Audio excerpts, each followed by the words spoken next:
Convive com os teus poemas antes de escrevê-los. Tem paciência se obscuros. Calma se te provocam. Espera que cada um se realize e consuma com seu poder de palavra e seu poder de silêncio. A recomendação do poeta é sábia e pertinente.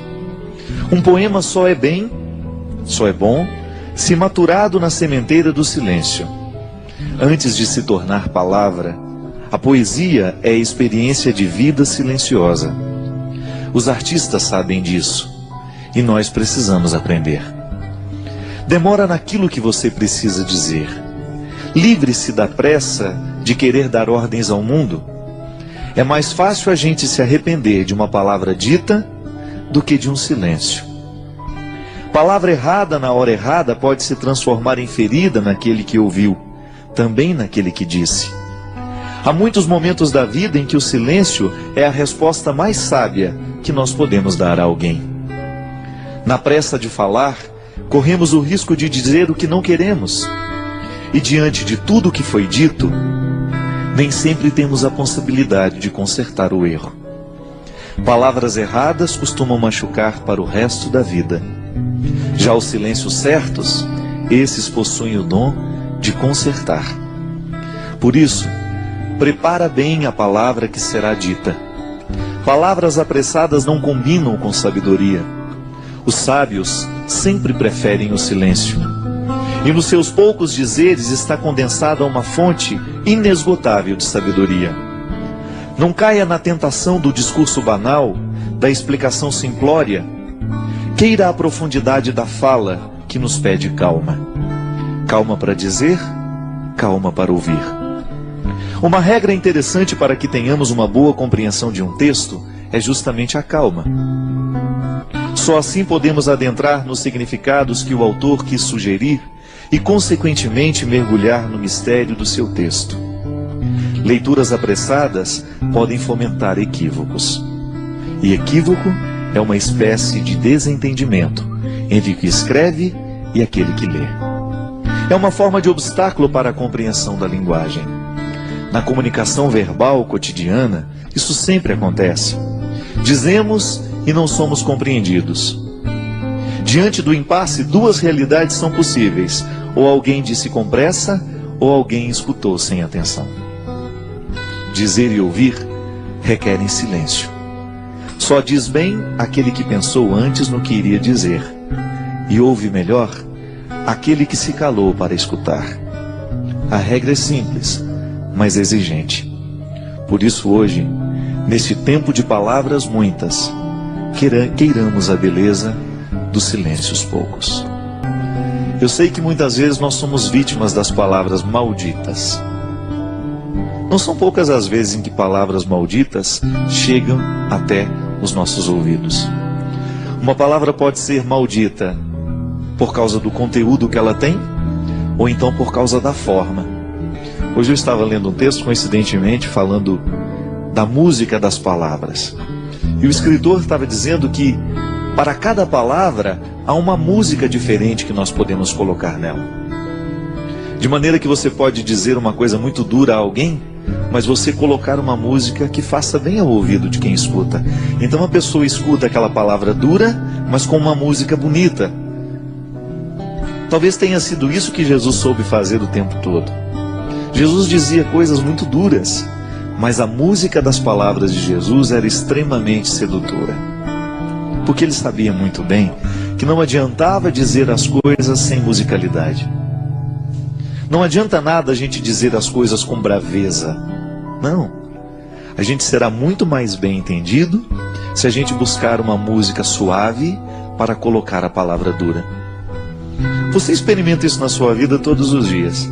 Quando você precisa dizer alguma coisa de muito sério aos seus filhos, e às vezes você não sabe nem por onde começar porque você tem medo do conteúdo que você vai dizer. O conteúdo é duro, é de exigência. E os nossos filhos não estão muito acostumados a serem exigidos. Eles entraram nesta mística do mundo de hoje, nessa tendência do mundo de hoje, de que tudo tem que ser muito simples, tudo tem que ser muito fácil e rápido. E educar os filhos muitas vezes requer um discurso duro, exigente. Então você vai descobrir junto de Jesus que é possível dizer coisas duras com musicalidades atraentes. É isso que fazia com que as pessoas parassem para prestar atenção no que Jesus tinha a propor. O reino de Deus que Jesus propunha não era coisa fácil, não era coisa simples. Dá trabalho construir o reino. Mas ele construía de um jeito tão terno que as pessoas esqueciam a dureza da palavra e se prendiam na música que envolvia aquela palavra. Minha gente, muitas vezes o que a gente faz de errado não é o que a gente diz, mas é como a gente diz. É a música que a gente coloca na frase. Pode ser que hoje você tenha ferido alguém com aquilo que você disse. Pode ser que hoje você tenha sido ferido por alguém com aquilo que você disse. E talvez você não tenha errado naquilo que você disse. Você tinha razão naquilo que você disse. Você estava certo ao reivindicar o que você reivindicava ou dizer aquela verdade que você disse.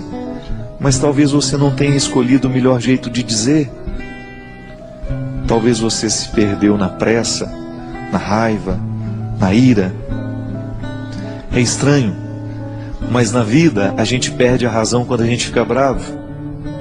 Na vida a gente perde a ternura quando a gente se irrita, porque a ira, ela tem o poder de retirar de nós a sabedoria. E quando nós estamos fora da sabedoria, geralmente nós não sabemos colocar músicas nas palavras. Todos nós gostamos de música. Todos nós gostamos de ouvir aquilo que entrou um dia dentro do nosso coração, nos fez bem.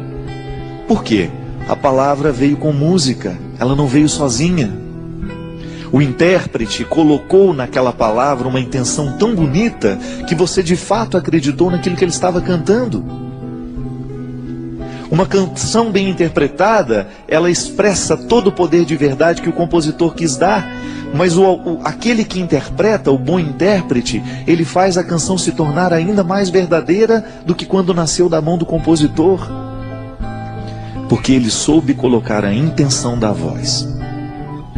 Eu, quando dava aula na faculdade de teologia, lá na faculdade leoniana, eu sempre dizia para os meus alunos que seriam padres um dia: olha, cuidado para você não ficar com um tom de voz, um jeito de falar igual a todo mundo. Busque a melodia das palavras. Busque o seu jeito de dizer. E que o seu jeito de dizer as verdades evangélicas, que o seu jeito de ensinar o Evangelho, a palavra de Jesus, as coisas boas da vida, estejam de acordo com aquilo que você verdadeiramente acredita em e identifica neste mundo como ternura.